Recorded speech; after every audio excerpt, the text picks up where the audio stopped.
Hi everybody, Honest John here. I first learned about Juneteenth in the 1990s. I flew into Atlanta for a weekend appearance at Uptown Comedy Club, and Juneteenth fell on a weekend that year.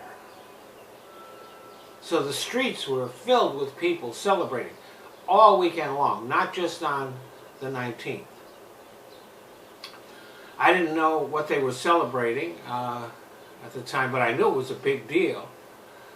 And I learned what the celebration was about later. And it should be rather embarrassing holiday for white people.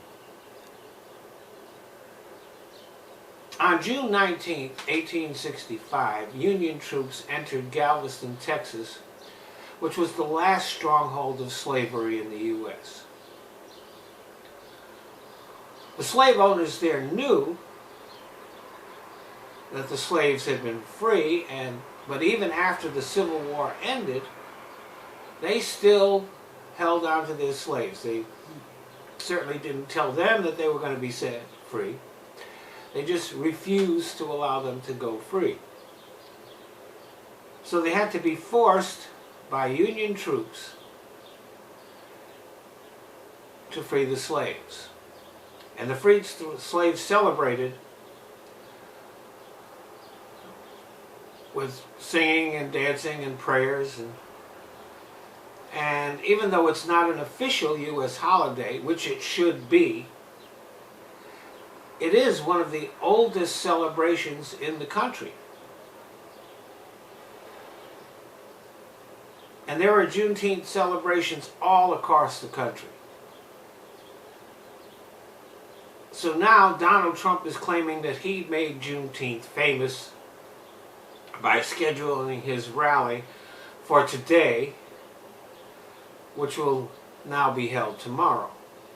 Trump seems to think that just because he didn't know about it, nobody else did.